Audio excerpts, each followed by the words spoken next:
Բարև ձեզ, Ստեփան Գրիգորյան YouTube-յան ալիքի մասնակիցներ։ Ողջունում եմ ձեզ բոլորիդ։ Այսօր հունիսի 16-ն է։ Ես պետք է ասեմ, որ այսօր էլ ամբողջ մեր ծրագիրը ես նվիրում եմ Իսրայել-Իրան պատերազմին։ Ցավով դա պատերազմ է։ Իսրայելը ասում է, որ դա ռազմական օպերացիա է վերացնելու, ոչնչացնելու Իրանի միջուկային ծրագրերը, բայց քանի որ լայնամասշտաբ ռմբակոծություններ են գնում այս առաջի 3 օրը գնում են լայնամասշտաբ ռմբակոծություններ ամբողջ Իրանի տարածքով, դա նշանակում է, որ դա ավելի մոտ է պատերազմին, այլ ոչ թե ռազմական օպերացիայի։ Իսրայելի կառավարությունը երեք նիստում որոշում ընդունեց մինչև հունիսի 30-ը երկարաձգել արտակարգ դրությունը։ Դա նշանակում է, որ կանխատեսումները, որոնց համաձայն նվազագույնը 2 շաբաթ Իսրայելը պլանավորում է ռմբակոծել Տեհրանը, ճիշտ էին։ Այդ ինֆորմացիան հաստատվում է, եթե Իսրայելի կառավարությունը մինչև հունիսի 30-ը տեղափոխում է այդ արտակարգ իրավիճակը, դա ավտոմատ նշանակում է, որ Իսրայելը պլանավորում է 2 շաբաթից նույնիսկ ավել ռմբակոծել Տեհրանը ու ռազմական գործողություններ տվալել։ Իրանը պատասխանում է, ուրեմն էսկալացիան գնում է։ Այսօր մենք այդ բոլոր թեմաներից կխոսենք, հետևանքները պատերազմի, կխոսենք եվրոպացիների մասին, ես շատ մեծ հույսեր եմ դնում երյակին Եվրոպայի, Մեծ Բրիտանիա, Ֆրանսիա, Գերմանիա, որ իրենք ակտիվ կմիջամտեն, իրենք էլ բանակցել են Իրանի հետ ու թույլ չեն տա էլ ավելի խորանա իրավիճակը ու իրենց միջնորդությունը կարող է դա արդյունք, Ամերիկայի միջնորդությունը չի տալիս արդյունք, Թրամփը ասում է ես կհասնեմ խաղաղության, բայց պատերազմ չի եղել միջ այդ Իսրայել-Իրան, հիմա պատերազմ կա, Միացյալ Նահանգները ակնհայտ է աջակցում են Իսրայելին, իրանց միջնորդությունը կահում է, Միացյալ Նահանգները այո լավ է որ ուղղակիորեն չեն միջամտում, ուղղակիորեն չեն ռմբակոծում Իրանը, դա միանշանակ ճիշտ քայլ է, բայց մյուս կողմից ակնհայտ աջակցում են Իսրայելին, պաշտպանում են Իսրայելի օդը ու անհավասար պայմաններում են գտնվում կողմերը։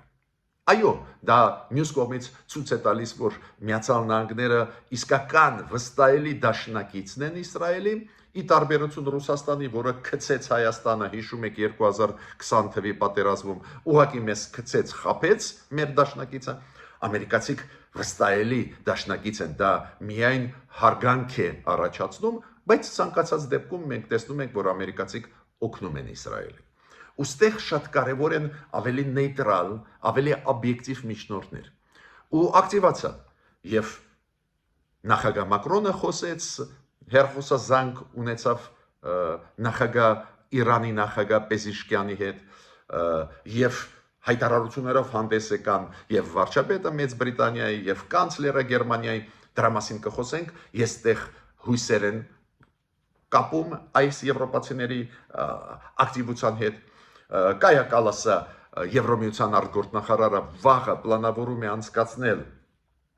տեսակապով կոնֆերանս արտգործնախարարների Եվրոմիության ինչ անել, դա շատ լավ է։ Նաև այսօր կխոսենք դրա մասին, ոնց է Ադրբեջանը աջակցում Իսրայելին։ Տակից, բայց դուրս է գալիս ինֆորմացիան, ուրեմն պարզվեց դա ինֆորմացիա, որը տալիս են իրանյան լրատվամիջոցները, պարզվեց, որ Ադրբեջանի ծովային տարածքով իսրայելյան դրոնները, Իսրայելի դրոնները մտել են Իրանի տարածք ռմբակոծելու համար Իրանի օբյեկտները, Իրանը ասում է, որ ոչնչացրել է իրենց, բայց այդ փաստը ցույց է տալիս, որ իրոք Ադրբեջանը միանշանակ աջակցում է Իսրայելին ու այս պահին նույնիսկ խաղ չի տալիս։ Ներսից Իրանի, ներսից Իրանը ադրբեջանցիք փորձում են պայթացնել նախկին մեջլիսի Իրանի մեջլիսի падգամավոր, որը ազգությամբ ադրբեջանցի է, Թավրիզից էր ինքը այն ժամանակ ընտրված, հիմա ինքը падգամավոր չի, բայց նախկին падգամավոր ինքը բարձրացրեց հարց, որ ադրբեջանցիք ապրող ու թուրքալեզու ապրող մարդիկ Իրանի հյուսիսում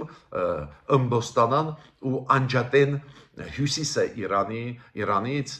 ինքը դա կոչեց հարավային Ադրբեջան ուրեմն մենք տեսնում ենք ով ոնց է Իրան պահում նաև հայերի մասին այսօր ես կխոսեմ ապրող Իսրայելում եւ Իրանում ինչ վիճակում է ստեղ իրավիճակը ինչ վիճակ է ստեղ նոր խաղացողներ մտնում են այս process-ի մեջ։ Դուք գիտեք, երբ որ կոնֆլիկտը ծավալվում է, զարգանում է, խորանում է, անպայման նոր խաղացողներ այդ process-ների մեջ մտնում են դիվանագիտական դաշտում, քաղաքական դաշտերում, պետք է ասեմ, որ շատ ու շատ ստեղ էլ կան զարգացումներ ու իրոք բոլորիս համար շատ ձեռնտու է եւ աշխարհի համար եւ մեզ հայերիս համար որ այս կոնֆլիկտը կանգնի Իսրայելը դադար տա ռմբակոծել Իրանը ու բանակցային process-ը շարունակվի հակառակ դեպքում իրոք լուրջ հետևանքներ կունենան պատկերացնում եք Դոնալդ Տուսկը ինքը վարչապետն է Լեհաստանի հանդես եկավ ելույթով որ ասում է այս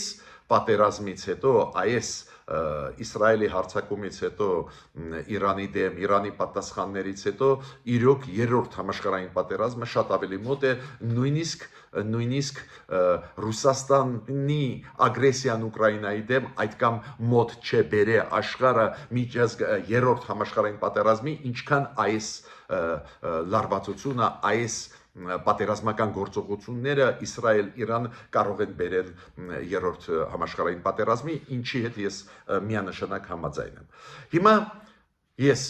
միջև սկսեմ հերթով այս բոլոր հարցերը շոշափել, պետք է խնդրեմ ձեզ բաժանորդագրվեք, կիսվեք, լայքեք, որ այս մեր ճշմարտությունը տարածվի։ Մեր վերլուծությունները հիմնված են փաստերի վրա։ Ստուգված վերստուգված նոր ներկայացված որ մենք հասկանանք ինչ է կատարվում քանի որ դա մեր սահմանների մոտ է կատարվում Իրանի դեմ ռմբակոծությունները գնում են ամբողջ Իրանի տարածքով դա նշանակում է որ նաև մեր սահմանի մոտ են այդ process-ները ուրեմն մենք պետք է հետևենք շատ ուշադիր Մենք վտանգների մասին ասել ենք, միգրացիոն կարող են մեծ հոսքեր լինեն, ռադիացիան կարող է բարձրանալ, կարող է ուղղակի Ադրբեջանը օգտվել պահից, հայտարարություն արեցին ադրբեջանցիք, որ երեք որ մենք խոսացել ենք դրա մասին, որ մենք ուզում ենք Զանգեզուրի միջանցքը վերցրել, այդպես կոչված Զանգեզուրի միջանցքը։ Դες ես տեսնում եմ, որ այդ process-ները մեզ չեն շրջանցում, մեզ հետ առնչվում են, ուրեմն Օբյեկտիվ ինֆորմացիա ունենալը, օբյեկտիվ վերլուծելը շատ կարևոր է, ուստի խնդրում եմ բաժանորդագրել, կիսվել, լայքել եւ աջակցել մեր YouTube-յան ալիքին։ Սկսեցինք այսօրվա աշխատանքը։ Գիտեք,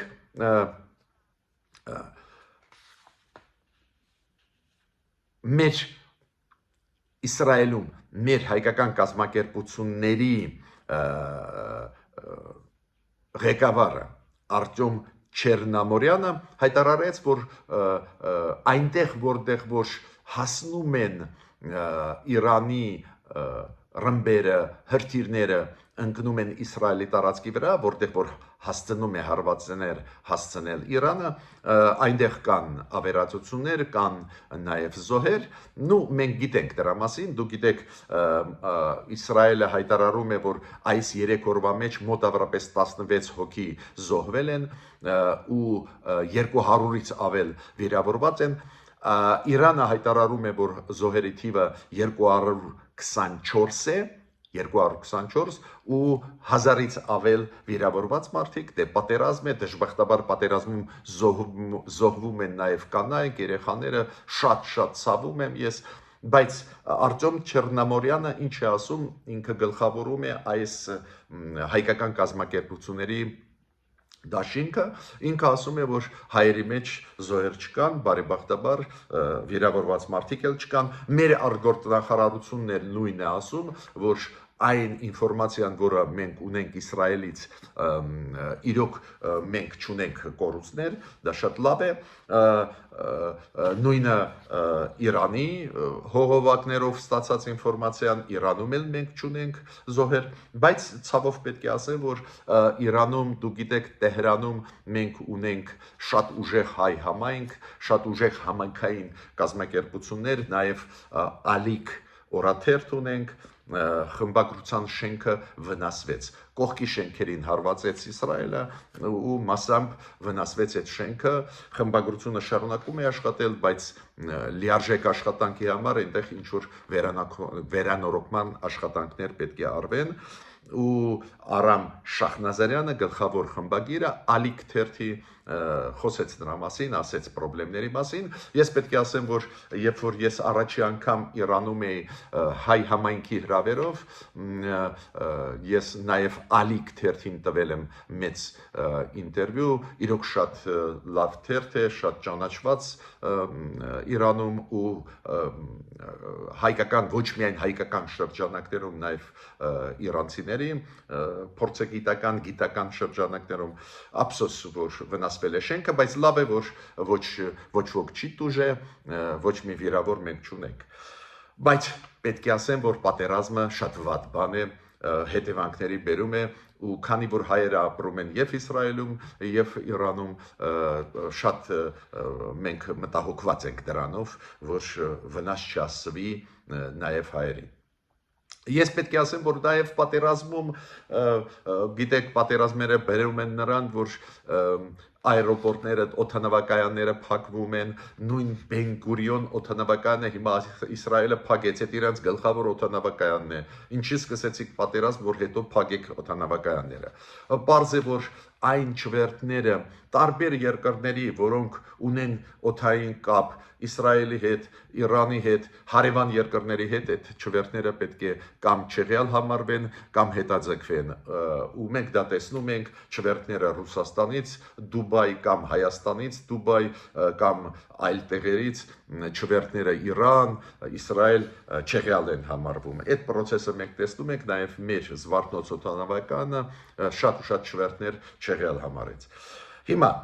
պարզ է կողմերը պատերազմական գործողությունների ժամանակ կողմերը միակողմանի ներկայացնում են պատկերը։ Օրինակ, պաշտպանության նախարարը Իսրայելի ասում է, որ մենք Տեհրանը դարձնենք Բեյրութ։ Պաշտպանության նախարարությունը Իսրայելի խորհուրդ է տալիս իրանցիներին տեղափոխվել այն տեղերից, որտեղ որ կան ռազմական գործարաններ։ Իրանք ասում են, դա մեր թիրախներն են, մենք իրանք կռմբակոծենք, որ ձեր կյանքը փրկեք, փախեք։ Հակառակ քայլը արեց նաև Իրանը։ Իրանի պաշտպանության նախարարությունը հայտարարություն արեց, որ այն օբյեկտները ռազմական, որոնք կան եւ այերոդրոմները, ռազմական օդանավակայանները, որոնք կան Իսրայելում, մեր թիրախներն են, ուրեմն մոտ ապրող մարդիկ պետք է փախնեն, գնան ուրիշ տեղ ապրեն։ Ես հույսով եմ, որ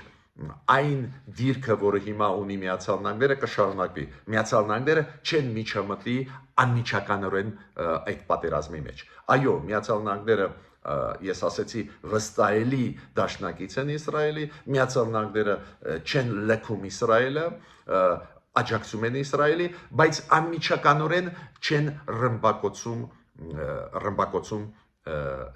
Իրանի տարածքը։ Ամերիկացիք օգնում են, որ Իրանի հրթիռները չհասնեն Իսրայել, իրանց հակաօդային համակարգը, որը կա Իրաքում, օգնում է Իսրայելին։ Բայց ամերիկացիք ճիշտ քայլ են անում,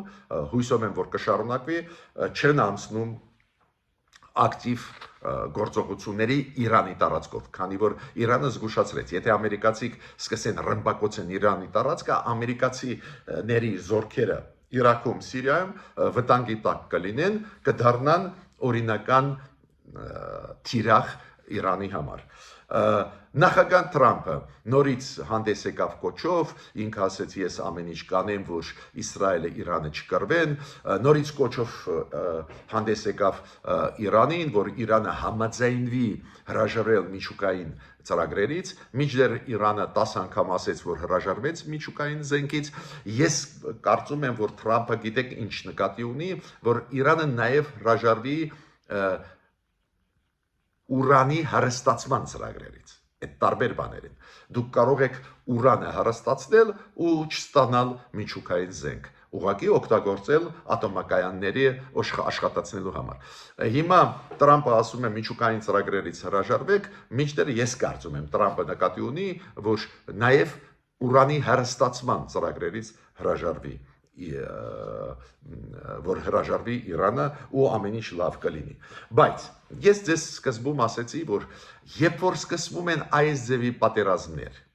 կամ ռազմական օպերացիաներ, եթե խորանում է իրավիճակը, 3 օրը քիչ ժամանակ չի, խորացավ իրավիճակը, Իսրայելը հարվածում է Իրանին, Իրանը պատասխանում է, էսկալացիան գնում է, խաղի մեջ մտնում են տարբեր խաղացողներ։ Օրինակ Ադամ Շիֆը, Ռենդ Պոլը, երկու ճանաչված սենատորները, դուք ճանաչում եք այդ փայլուն սենատորները, իրենք ինչ են ասում։ Իրանք ասում են Միացյալ Նահանգները չպետք է մտնեն ուղղակի կոնֆլիկտի մեջ Իրանի հետ։ Դա լուրջ սխալ կլինի, իրենց հետ ես համաձայն եմ։ Իրանք էլ ասում են Իսրայելը իրավունք ունի պաշտպանվելու։ Իսրայելը հարվածում է միջուկային օբյեկտների Իրանի, բայց իրանք ասում են Միացյալ Նահանգները եթե միանան հարվածեն, դա լրջագույն հետևանքների կբերի։ Ինչ եմ ուզում ասել, տեսակ, խաղի մեջ մտան սենատորները, կոնգրեսականները Միացյալ Նահանգների քննադատելով Թրամփի քաղաքականությունը։ Հագայում 3 անցավ 150,000-անոց միցինգ, Հագայում, Հոլանդիայում, այդ միցինգը հատուկ անցկացրեցին Հագայում, քանի որ Հագայի, հիշում եք, քրեական դատարանը որոշում ընդունեց Նետանյախուին եւ նախկին պաշտպանության նախարարին Իսրայելի ձերբակալել։ Իրենք միցինգ արեցին այն ռմբակոծությունների դեմ, որը անում է Իսրայելը Գազայի դեմ։ Այդ ակտիվացումը մարդկանց նաև կապված է այս վերջի Իսրայելի քայլերի Իրանի դեմ։ Ու այս ձևի աղմուկ աշխարհով մեկ հիմա կուժեղանա ու դա էլ ավելի լարված վիճակի կբերի։ Տեսակ եվրոպացիք հիմա ակտիվացան, ինչը ես միանշանակ համարում եմ դրական, կայակալսը հավաքում է վաղը, ես ասեցի, տեսակապով արտգործնախարարներին Եվրոմիության, ինչ անենք, ինչով մենք կարող ենք օգնել։ Իսրայելի շահը նա է, որ Միացյալ Նահանգները Եվրոպան ակտիվ իրանց աջակցեն։ Իսրայելը ուզում է, որ Միացյալ Նահանգները նել ռմբակոծեն Իրանը։ Դա լրջագույն հետևանքների կբերի, այստեղ պետք չի լինել բարձր մակարդակի քաղաքագետ, որ հասկանաս դա, բայց պնդում եմ եվրոպացիների ներխուժումը բարի բուն իմաստով այդ process-ների մեջ դիվանագիտական, քաղաքական կարող է լինել շատ օգտակար։ Հիմա խաղացողների թիվը ավելանում է։ Դուք գիտեք Իրաքի օդով է դա ամեն ինչ արվում Իսրայելի կողմից, քանի որ Իրաքի օդը պաշտպանում է Միացյալ Նահանգները, իրանք ունեն Իրաք Միացյալ Նահանգներ ստորագրված վաղուց է պայմանագիր ու Միացյալ Նահանգները այդ օդով թողնում են, որ ինքնաթիռները, կործանիչները, հրթիռները, Իսրայելի դրոնները անցնեն ու հարվածեն Իրանին։ Իսրայելը չունի ցամաքային սահման Իրանի հետ, ուրեմն դա պետք է անի Իրաքի տարածքով, Իրաքի օդով։ Հիմա Իրաքում կա շարժում շատ լուրջ, Ան-Նուջաբա շատ լուրջ շարժում է, ազդեցիկ, որը ասում է Իրաքի կառավարության ո՞նց եք դուք թողնում, որ ձեր օդային տարածքը խախտի Իսրայելը ու ռմբակոծի Իրանը։ Ուրեմն դուք մասնակցում եք։ Իրաքի կառավարությունը, Իրաքի վարչապետը ունեցավ հեռախոսազրույց Իրանի նախագահի հետ Պեզեշկյանի ու այդ վարչապետը Իրաքի հավաստիացնում էր, որ իրանք դրա հետ կապ չունեն,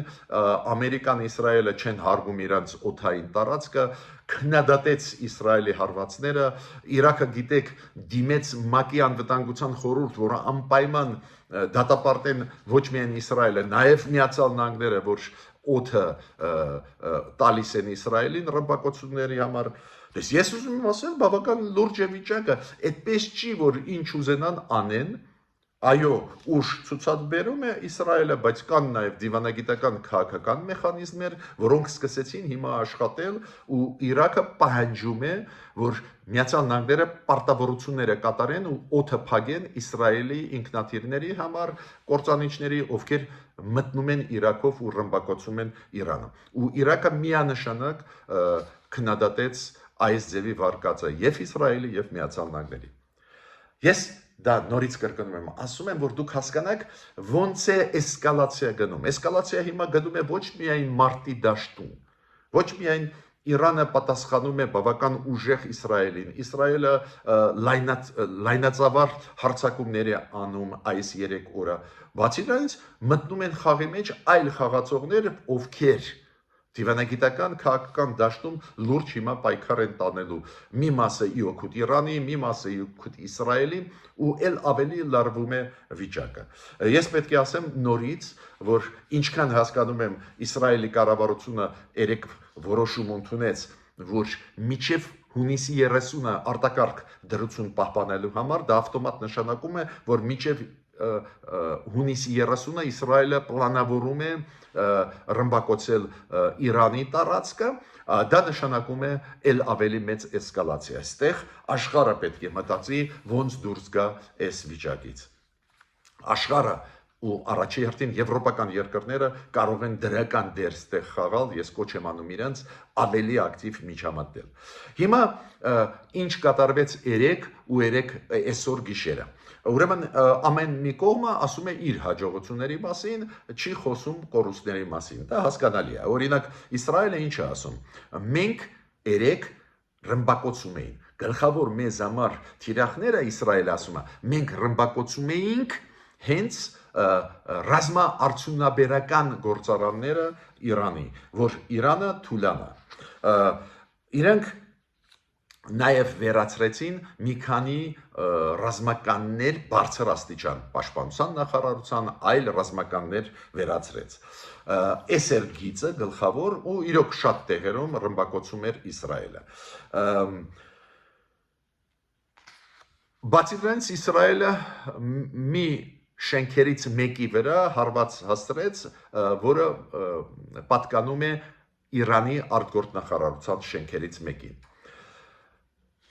Իրանը Հայֆային հարվածեց, Տել Հավիվին հարվածեց, այլ տեղերում, օրինակ Իրանը հասցրեց լուրջ հարված Բեն Գուրիոն օդանավակայանին,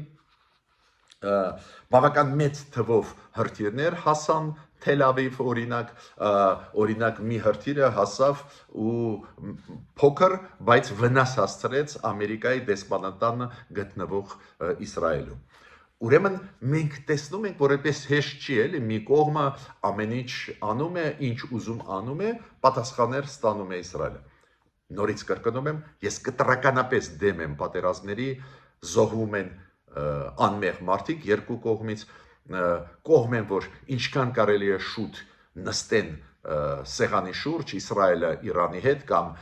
Իրանը Միացյալ Նահանգների հետ, ես կոչ եմ անում, որ եվրոպացիք ստեղ ակտիվ լինեն, միջնորդությունը իրանց ձեռքը վերցնեն, բայց էսա պատերազմը։ Օրինակ այս պատերազմից ինչքան ավանտյուրիստ կա, օգտագործում է պատերազմը։ Օրինակ ես սկզբում ասեցի Ադրբեջանի Միլի Միջլիսի, կներեք, Իրանի Միլի Միջլիսի նախկին պատգամավոր, որը ընտրված էր նախկինում Թեբրիզի շրջանից, Թավրիզի շրջանից, այդ պատգամավորը նախկին Մեջլիսի Իրանի հայտարարություն արեց, որ ադրբեջանցիք պետք է ոտի կանգնեն ու անջատվեն Իրանից ու ստեղծեն հարավային Ադրբեջան։ Հիմա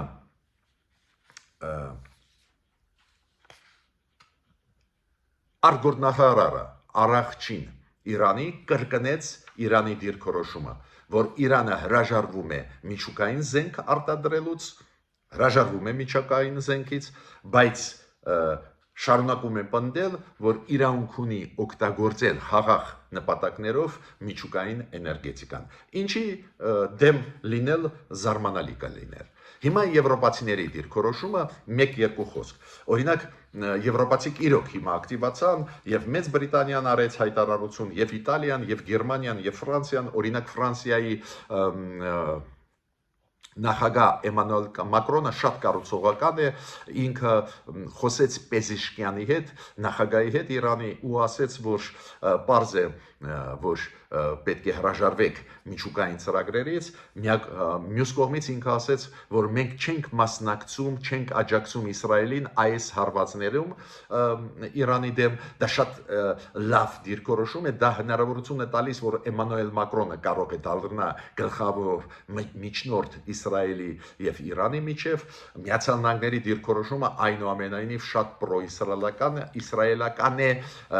ու Միացյալ Նահանգների նկատմամբ պարզ է վստահությունը, Իրանի վստահությունը հիմա շատ մեծ անկում կապրի, բայց եվրոպացիք կարող են լինել։ Ուղղակի եվրոպացիք մի քիչ պետք է խորանան հարցերի մեջ, օրինակ Գերմանիայի արտգործնախարարը Վադեփուլը հայտարարություն արեց, որ 3 երկրներ՝ Գերմանիա, Ֆրանսիա, Մեծ Բրիտանիա առաջարկում են Իրանին բանակցությունների մեջ մտնել, ողջունում եմ այդ առաջարկը, բայց ինքը ասեց, որ իմ տվյալներով ինքը ասեց, Իսրայելը չի ուզում Իրանի իշխանություններին հանել, կոպիտ ասած, վռնդել, հանել իշխանությունից, մինչդեռ ուղղակի 2 օր առաջ Նետանյախուն իր ուղերձում Իրանի ժողովրդին ասեց, որ Իրանի ժողովուրդը պետք է ոտի կանգնի ու Այաթոլլա Խամենեին իր թիմի հետ միասին զրկի իշխանությունից, ուրեմն եվրոպացիք մի փոքր ավելի պետք է խորանան այս թեմայի մեջ, պետք է ասեմ, որ Իրաքը հիմա շատ լուրջ բողոքում է ՄԱԿ-ի անվտանգության խորհրդում, որ Միացյալ Նահանգները օգտագործում են իրենց օդը ի օգուտ Իսրայելի, ինչը անթույլատրելի է, խախտում է Իրաքի օդային տարածքային ամբողջականությունը, ուրեմն տեսակ ինչ խառը պատկեր է ձևավորվում։ Ու այդ խառը պատկերում մենք պետք է հետևենք, հասկանանք, որ մեզ համար նաև կան վտանգներ ու մտածենք ոնց պաշտպանենք մեր հարավը։ Այս միտքը մեզ մոտ պետք է ուղեղ նստի մեր կառավարության, մեր հասարակության մեջ։ Այս պատերազմը էլ շատ ջրեր կտանի։ Ցավով ես ուզում եմ, որ ինչքան կարելի է շուտ եվրոպացիք խաղի մեջ մտնեն, միջնորդ դառնան, կարողանան կանխել անցանկալի նոր բախումներ, նոր էսկալացիան, բայց չեմ բացառում, որ ավելի վատ սցենարով զարգացում կգնա։ Ավարտում եմ իմ ելույթը, մինչ նոր հանդիպումներ։